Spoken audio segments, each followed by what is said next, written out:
हाँ, देखिए आज हम बताएंगे sp3d2 हाइब्रिडाइजेशन। sp3d2 हाइब्रिडाइजेशन को हम क्या कहते हैं? Octahedral hybridisation. ऑक्टाहेड्रल हाइब्रिडाइजेशन को हिंदी में क्या बोलेंगे? अष्टफल के संकरण। तो ये sp3d2 हाइब्रिडाइजेशन होता क्या है? चलिए इसको समझ लेते हैं। इसका मतलब ये हुआ कि कोई एक ही एटम होगा, उस एटम का वैलेंस सेल का क्या लेना है? एक s एटॉमिक ऑर्बिटल। ठीक है, क्या लेंगे? एक s एटॉमिक ऑर्बिटल। साथ में आपको क्या लेना है? बनाते जाइएगा 3 p एटॉमिक ऑर्बिटल्स। सपोज एक px हो गया और एक हो गया py हो गया और एक pz हो गया। इसके बाद आपको क्या करना है? 2 d एटॉमिक ऑर्बिटल लेना है। तो हम यहाँ d का सिंबल, d का जो कह सकते हैं शेप होता है, डबल डबल ही बना देते हैं, उससे कोई दिक्कत नहीं है। कौन सा ऑर्बिटल पार्टिसिपेट करेगा वो बात का प्रश्न है। तो यहाँ पर हम एक da बना दिए और फिर से d ऑर्बिटल कितने लेना है? 2। तो एक d ये बना दिया। अब आप समझ सकते हैं कि टोटल मैंने कितने ऑर्बिटल्स को मिलाए। तो हम जितने ऑर्बिटल्स मिलाते हैं, हाइब्रिडाइजेशन में क्या किया जाता है? जितने ऑर्बिटल्स मिलाए जाते हैं, यानी जितने ऑर्बिटल्स पार्टिसिपेट करते हैं और वो मिक्स्ड हो जाते हैं, मिक्स्ड हो करके हमने एक मिक्सचर बना। जैसे हम कहते थे ना कि एक टमाटर ले लिया, एक मिर्च लिया, फिर मिर्च लिया, फिर एक मिर्च लिया, फिर 2 पीस हमने क्या ले लिया? अदरक ले लिया, और उसके बाद उनको मिक्स कर दिया, पीस डाला और एक चटनी बना ली। इस चटनी को बनाने में कितने लोगों ने कंट्रीब्यूट किया होगा? एक ने क्या दिया? टमाटर, एक ने मिर्च, दूसरे ने मिर्च, तीसरे ने मिर्च, ठीक है, सॉरी चौथे ने यहाँ पर मिर्च दिया, पांचवें ने यहाँ पर एक दिया अदरक, और छठवें ने भी यहाँ पर अदरक दिया। टोटल हम ये कह सकते हैं कि 6 लोग मिल करके चटनी बनाए। चटनी जब बन जाती है उसको 6 लोगों में ही फिर से बांट देना है। तो जब हम 6 लोगों में बांटेंगे तो उस जितने कटोरी में आपने चटनी रखी है, तो प्रत्येक कटोरी में हर चीज का एक फ्रैक्शन होगा, अंश होगा। इसका भी पोर्शन मिला होगा, इसका भी पोर्शन मिला होगा, इसका भी पोर्शन मिला होगा, इन सब का पोर्शन मिला होगा। तो चटनी का टेस्ट सेम होता है। सभी कटोरी में जो चटनी रखी उसका सेम टेस्ट होता है। ठीक इसी तरह यहाँ पर चटनी की जगह हम यहाँ हाइब्रिड ऑर्बिटल शब्द इस्तेमाल करते हैं। तो जो हाइब्रिड ऑर्बिटल होता है वो कैसा होगा? सभी हाइब्रिड ऑर्बिटल सेम होंगे। तो हाइब्रिड ऑर्बिटल कितने बनाना है? जैसे चटनी हमने कितने कटोरी में रखा है? 6 में। उसी तरह हाइब्रिड ऑर्बिटल हमें कितने पोर्शन में रखना है? 6 पार्ट में रखने हैं। तो यहाँ पर मैं रख देता हूँ एक हाइब्रिड ऑर्बिटल ये हुआ। हाइब्रिड ऑर्बिटल का शेप ऐसा रहेगा। कैसा भी हाइब्रिड ऑर्बिटल हो, चाहे sp3 हाइब्रिड ऑर्बिटल हो, चाहे sp3d2 हो, चाहे sp3d हो या sp3d3 हो, किसी भी टाइप का हाइब्रिड ऑर्बिटल हो, शेप उसका हमेशा मैंने अभी तक ऐसा ही रखा है। तो हाइब्रिड जैसे चटनी का शेप जैसा होगा, सभी में सेम होगा, तो हाइब्रिड ऑर्बिटल हम सब में ऐसा ही बना देंगे। तो यहां पर हम रखते हैं दूसरा हाइब्रिड ऑर्बिटल बन गया, तीसरा हाइब्रिड ऑर्बिटल बन गया और चौथा हाइब्रिड ऑर्बिटल बन गया। इसी तरह 5वां हाइब्रिड ऑर्बिटल बन गया और एक और बना देते हैं जो आपका 6वां हाइब्रिड ऑर्बिटल बन गया। तो मैंने 6 हाइब्रिड ऑर्बिटल बनाए। सभी हाइब्रिड ऑर्बिटल क्या होंगे? सेम होंगे, सबका शेप भी सेम होगा। ये मैं बना रहा हूं इसलिए छोटे बड़े हो सकते हैं, लेकिन सभी क्या होते हैं? इक्वल होते हैं। और इन सभी हाइब्रिड ऑर्बिटल को आपने बना दिया, नाम क्या होगा? sp3d2। इसका अर्थ ये हुआ कि इसमें 1 भाग s का लक्षण है, 3 भाग p का लक्षण है और 2 भाग d का लक्षण है। मतलब चटनी में कितना कितना पोर्शन होगा, s का भी टेस्ट आएगा, 3 भाग p का टेस्ट आएगा, 2 भाग d का टेस्ट आएगा। ऐसा सिस्टम यहाँ है। तो इसका भी ना, इस कटोरी में जो चटनी रखी उसका भी तो सेम टेस्ट होगा, मतलब यही कैरेक्टर उसमें भी रहेगा। और क्या लिखेंगे इसे? sp3d2। इसे क्या लिखेंगे? sp3d2। और इसे भी क्या लिखेंगे? sp3d2।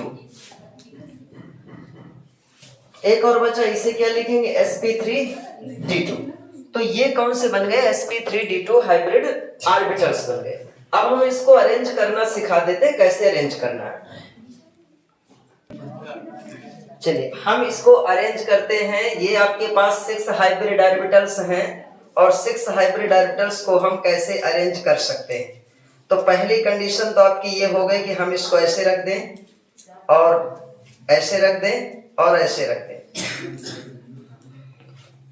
ये ठीक है, ये दिख रहा है सबको, ऐसे हमने रख दिया और इस तरह ऐसा लग रहा है कि कितना एंगल होगा 90 90 90, ठीक। और इसके ऐसा करने से पहले मैंने आपको एक चीज और बताई थी कि जब भी हमारे पास हाइब्रिड ऑर्बिटल कितने हो, 4 से ज्यादा हो, यदि हमारे पास 4 से ज्यादा हाइब्रिड ऑर्बिटल हैं तो 2 हाइब्रिड ऑर्बिटल को पहले हम क्या कर लेते हैं, सेलेक्ट कर लेते हैं, जेब में ले लेते हैं।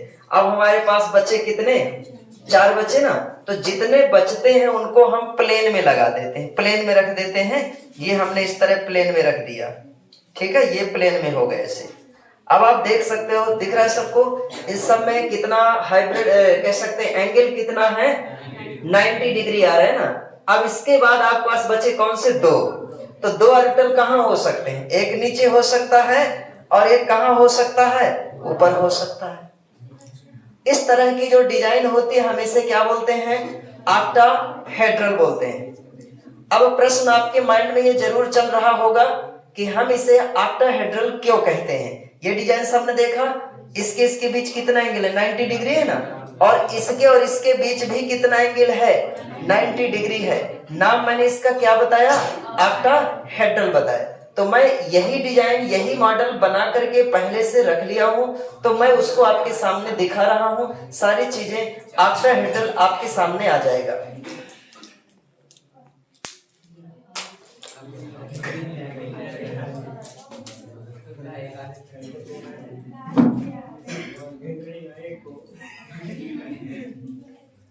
हाँ चलिए देखिए, ये आपके सामने जो मैंने अभी बताया था सेम वही चीज आ गई।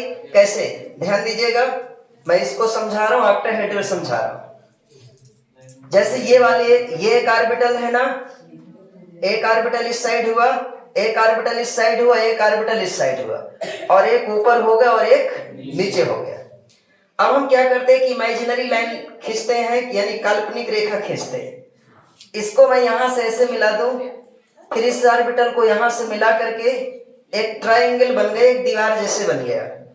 हम इसे कहेंगे कि एक फेस बन गया, एक फलक बन गया। फिर इसके बाद ये वाले को इससे मिलाएं और इसको ऐसे मिला दे तो एक फेस ये बन गया, 2 हो गए। अब कौन सा बचा, ये वाला फेस ऐसे मिला दे, एक फेस है, ये काल्पनिक रेखा के द्वारा हमने मान लिया फेस। अब इसको ऐसे मिला करके एक फेस ये बना लिया। टोटल अभी तक मैंने कितने फेस काउंट किए, तो 4 फेसेस ऊपर हैं, इसी तरह 4 फेसेस नीचे भी आएंगे, तो टोटल फेसेस कितने हो गए, 8 फेसेस को हम बोलते हैं ऑक्टा। फेसेस का मतलब हेड्रल, तो बन गया ऑक्टाहेड्रल।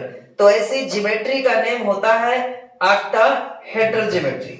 यानी जिस कंपाउंड के सेंट्रल एटम का हाइब्रिडाइजेशन sp3d2 होगा, तो समझ लीजिए कि उसकी ज्योमेट्री कैसी होगी, ऑक्टाहेड्रल होगी। तो ऑक्टाहेड्रल क्या क्लियर है।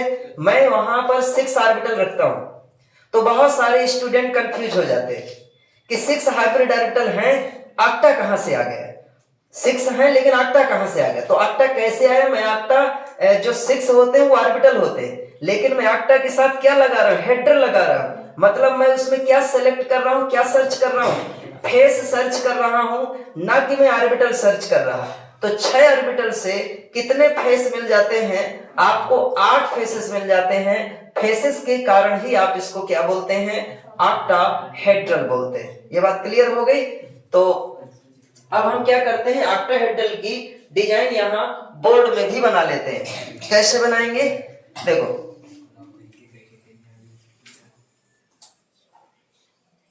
ये ऐसे बनाया और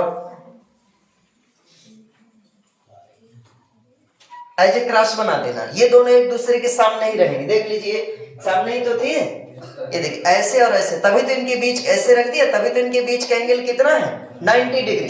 तो ये एंगल होगा आपका 90 डिग्री।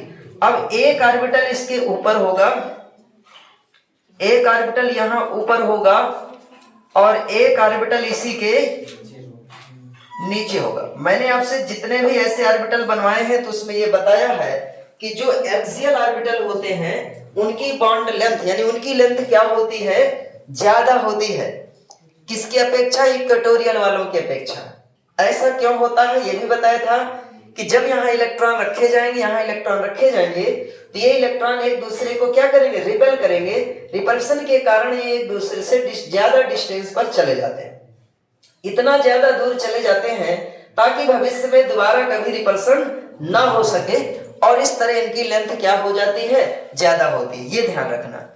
अब हमने इसका नाम बताया sp3d2, sp3d2 सभी हैं। इसमें देखते हैं एंगल, तो ये वाला एंगल बताइए अभी आपने देखा कितना है? 90 डिग्री। इसके बीच का एंगल ये भी क्या होगा? 90 डिग्री होगा। यानी हम ये कह सकते हैं ऑक्टाहेड्रल में जितने भी एंगल होंगे सभी एंगल कितने होंगे? 90 डिग्री होंगे। जबकि पहले वाले में जब हम sp3d पढ़ रहे थे तो उसमें दो तरह के एंगल आए थे। कुछ ऐसे एंगल थे जो 120 थे, इक्वेटोरियल में 120, और जो एक्सियल में थे वो 90 थे। तो एक्सियल वाले हमेशा 90 रहते हैं। चेंज जो होते हैं, जो प्लेन में एंगल बनते हैं वही चेंज होते हैं। तो ये आपका 90 डिग्री, ये 90 डिग्री, मतलब ऑक्टाहेड्रल में सभी एंगल क्या हैं? 90 डिग्री।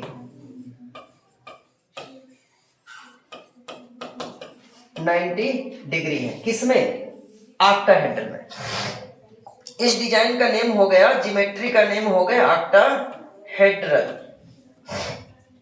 अब इसको डिफाइन कर, बना लिया, इसे बना लिया, बना जल्दी। हाँ, इसे अब डिफाइन कर लेते हैं। तो नोट करते जाना आपको। जब किसी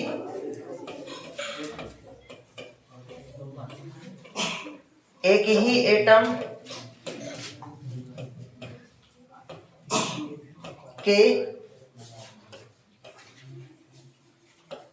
वैलेंस शेल का एक, और बाकी डिफिनेशन सबकी लगभग सेम है, तो आपको यदि याद हो गई हो तो आप अपने मन से लिखते भी जाइए, ठीक है। जब किसी एक ही एटम के वैलेंस शेल का एक कौन सा orbital? s orbital 3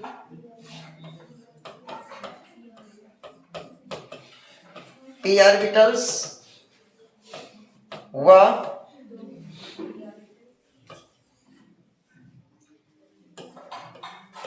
2 d orbitals आपस में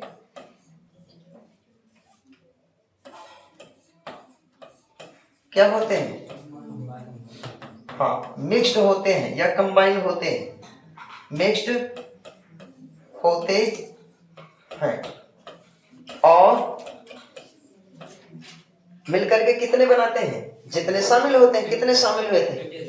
6 शामिल हुए हैं, तो 6 ही बनाएंगे। और 6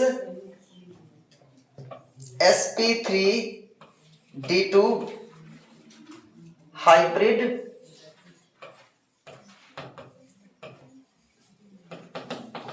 ऑर्बिटल्स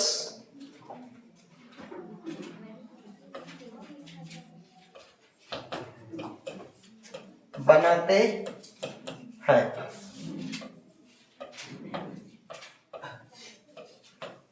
इस घटना को क्या कहते हैं?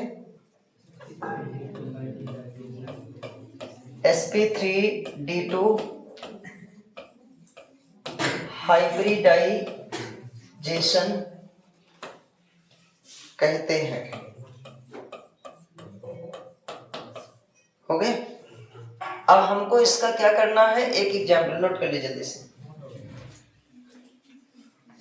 इसका हमें एक एग्जाम्पल लेना है।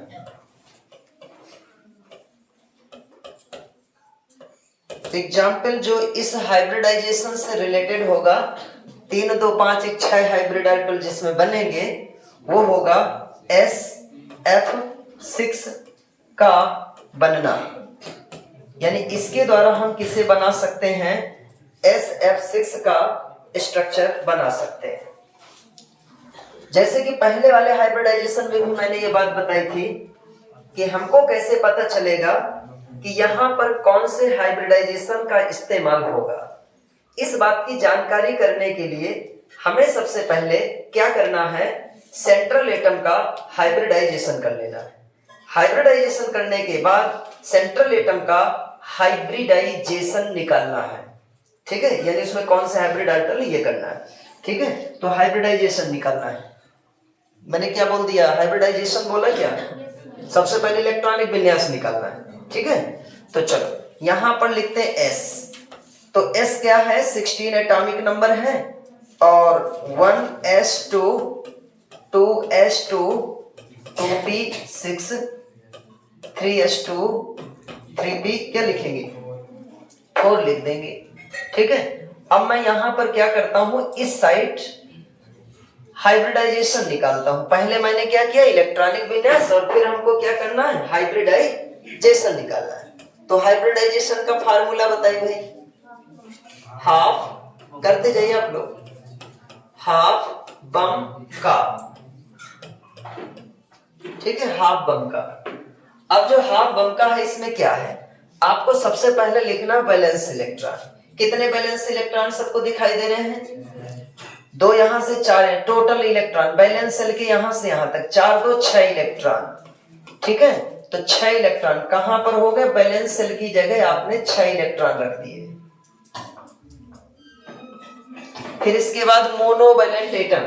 तो मोनोवैलेंट एटम क्या होते हैं, ऐसे एटम जिनकी संयोजकता या वैलेंसी 1 होती है, और वो एग्जाम्पल 1 वैलेंसी वाले कौन कौन से हैं, H F Cl Br I में से कोई है यहाँ, क्या है, F है। अब उनकी संख्या बताना कितने हैं, तो आपने कहा 6 है, तो यहाँ पर मोनोवैलेंट एटम की संख्या 6 रख देनी है। लेकिन एक चीज देखेंगे, इसमें कोई भी चार्ज नहीं दिख रहा है, कैटायनिक चार्ज नहीं है तो 0, एनायनिक चार्ज नहीं है तो 0। अब सबकी वैल्यू रखिए, बताइए हाइब्रिडाइजेशन कितना आएगा।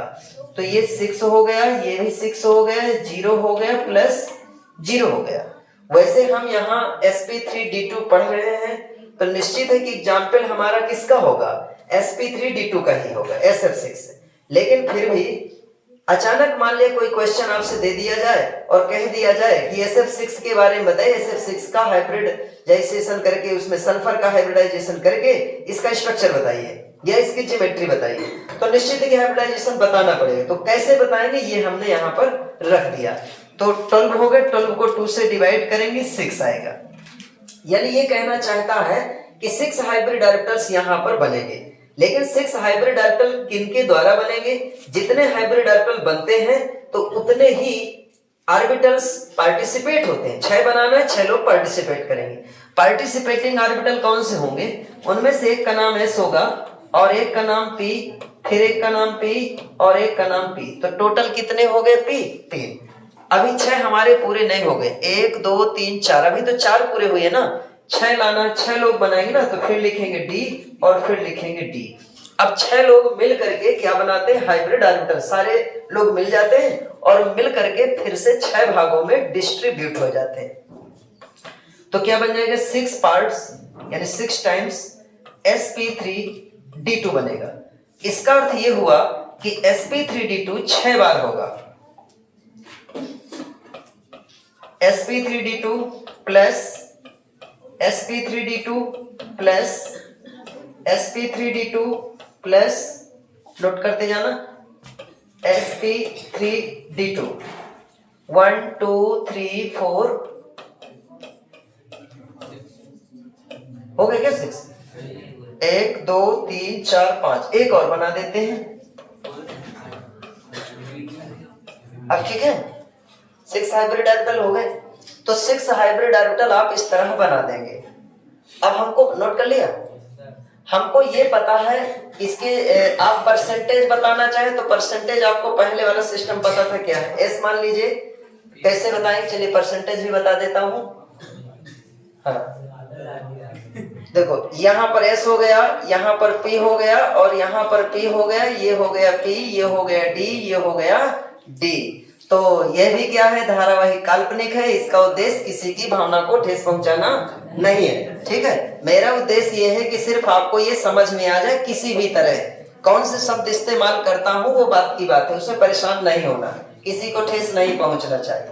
देखो मैंने कहा ये सन है, ऐसा हमारे पास ऐसे करेक्टर आ रहे हैं जिनके बीच बंटवारा होना है, और बंटवारे की ऐसी स्थिति आ चुकी है कि जिसमें कितने लोगों के बीच बंटवारा होना है, सन, पापा, पापाइन फर्स्ट, पापाइन सेकंड, दादा और दादाइन, ठीक है, इतने लोगों के बीच, अरे हाँ दादी भी कह सकते हैं, ठीक है, इतने लोगों के बीच क्या होता है, बंटवारा होना है। तो क्या बन जाएगा, 6 लोग है ना, तो अब आप उसको 100 को 6 से डिवाइड कर दीजिए, जितना जितना पोर्शन है वो सब में रखते जाइए, रखिए, और फिर यहां पर पी वालों को एक साथ रख दीजिए,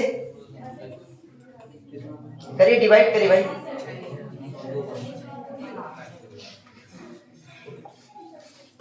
हाँ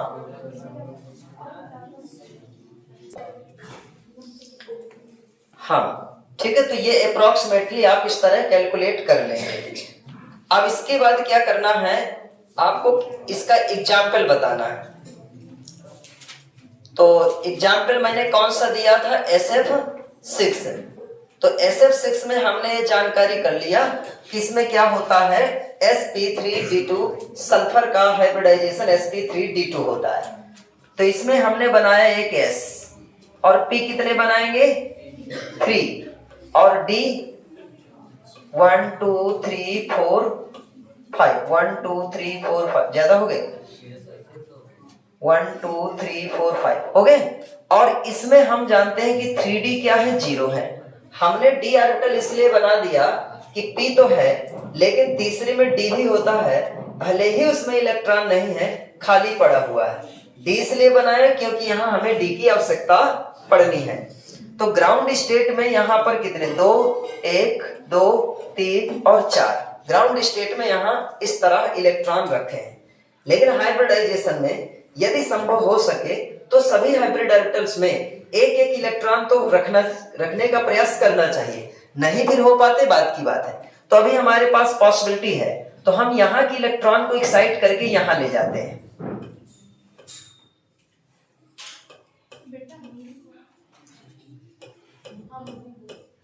ठीक है, तो अब देखो यहां पर रख दिया मैंने 1, ये 2 3 4। सबसे पहले ये वाला इलेक्ट्रॉन मैं यहां से एक्साइट कराऊंगा, और एक्साइट करा के इसके पास ले आए, यहां पर हो गया। अब मुझे कितने d ऑर्बिटल लाना था, 2 ऑर्बिटल यूज करना, तो अभी इसका मतलब यहां भी प्रयास करना एक इलेक्ट्रॉन हो। तो जो इलेक्ट्रॉन यहां पर है इसको भी मैं एक्साइट करा के यहां पर ले आया। 2 बार एक्साइटेशन होगा, पहली बार एक्साइट होगा यहां से इलेक्ट्रॉन, दूसरी बार एक्साइट होगा यहां से इलेक्ट्रॉन। ये इलेक्ट्रॉन आपके एंटी क्लॉकवाइज है, लेकिन यहां पर आने पर यह इलेक्ट्रॉन पहला माना जाएगा, और पहला इलेक्ट्रॉन किसी भी ऑर्बिटल पर जाता है वो क्लॉकवाइज रहता है। तो यहां करके किसका कार्य करेगा, क्लॉकवाइज इलेक्ट्रॉन की तरह ट्रीट करेगा। अब आपके पास जो हाइब्रिड ऑर्बिटल बने कहां से, एक S मिलेगा, 3p और 2d, इसका मान लो हो गया हाइब्रिडाइजेशन। अभी तक ये ऑर्बिटल क्या कहलाता था, S, ये ऑर्बिटल कहलाते थे p, ये ऑर्बिटल कहलाते थे d। अब हाइब्रिडाइजेशन के बाद इन सभी का नेम क्या होगा, sp3d2, सबका नेम, इसका भी नाम sp3d2, इसका भी नाम sp3d2, ये भी sp3d2, sp3d2, sp3d2, sp3d2, ये जो रखे हैं ये ऑर्बिटल मैंने यहां पर रख दिए। मतलब अब ये ऑर्बिटल का नाम क्या हो गया, चेंज हो गया। तो मुझे क्या करना है, sp3d2 ये सल्फर का डिजाइन बना देना है। कैसा बताना है, sp3d2 वाली डिजाइन बनाना है। और sp3d2 की डिजाइन कैसी होती है, बनाइए जो मैंने अभी बताया था, कैसे सेट करते हैं।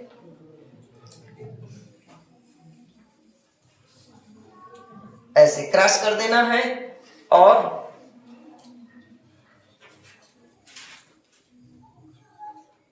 ये हो गया। अब क्या बचा, एक ऊपर रखना है और एक नीचे रखना है। तो ये बन गया आपका क्या, सल्फर बना दी। अब हमें क्या करना है, F, फ्लोरीन। तो जब आपको पता है कि क्लोरीन का जैसा शेप होता है वैसा फ्लोरीन का होता है, हमने क्लोरीन का शेप कैसा बनाया था, उसके लास्ट में P5 होता है। तो P5 में एक ऑर्बिटल आपका हाफ फील्ड होता है। तो जो हाफ फील्ड ऑर्बिटल होता है वो केवल P है ना, तो यहां पर हम उसको क्या करते हैं, P। बाकी इसका डिटेल स्टडी ओवरलैपिंग वाले टॉपिक में मैं सब बता चुका हूं इसको, तो मैं यहाँ केवल इतना ही बनाऊंगा, P ऑर्बिटल।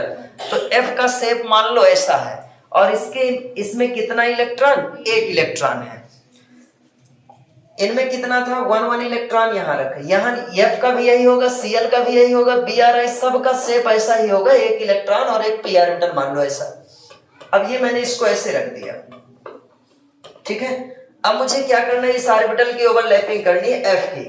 तो जब मैं इस F को इसके पास लाता हूं और ऐसे ओवरलैप करता हूं तो इसके बैक साइड का जो पोर्शन होता है वो क्या हो जाता है, श्रिंक हो जाता है, स्मॉल हो जाता है। तो ये छोटा हो गया। छोटा होना ओवरलैपिंग की टेंडेंसी को, ओवरलैपिंग की मात्रा को प्रदर्शित कर रहा है यहाँ। अब ये देखो, ये मैंने इसी तरह इसका पोर्शन छोटा कर दिया, इसी तरह यहाँ का ये पोर्शन छोटा कर दिया, इसी तरह दूसरा पोर्शन ये छोटा किया और ये दूसरा पोर्शन यहाँ छोटा किया, ठीक है। सब में एक एक इलेक्ट्रॉन फ्लोरीन वाले भी आ गए। अब ये क्या बन गया, SF6। अब SF6 की डिजाइन कैसी मानी जाएगी, ऑक्टाहेड्रल मानी जाएगी ज्योमेट्री। क्यों मानी जाएगी ऑक्टाहेड्रल, क्योंकि यह कौन से हाइब्रिडाइजेशन को फॉलो कर रहा है, इसका सल्फर sp3d2 हाइब्रिडाइजेशन को फॉलो कर रहा है। तो आपने क्या लिख दिया, ऑक्टाहेड्रल। ऑक्टाहेड्रल को क्या बोलते हैं, अष्टफलकीय।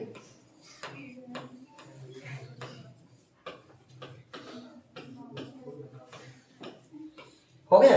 अब यदि पूछा जाए कि इनके बीच एंगल क्या है, तो जो sp3d2 में जो आपने एंगल पढ़े थे वही एंगल यहाँ भी रख देंगे। यहाँ कितना होता है 90 डिग्री, यहाँ कितना होता है 90 डिग्री, यानी सभी एंगल इसके कितने हैं 90 डिग्री होते हैं।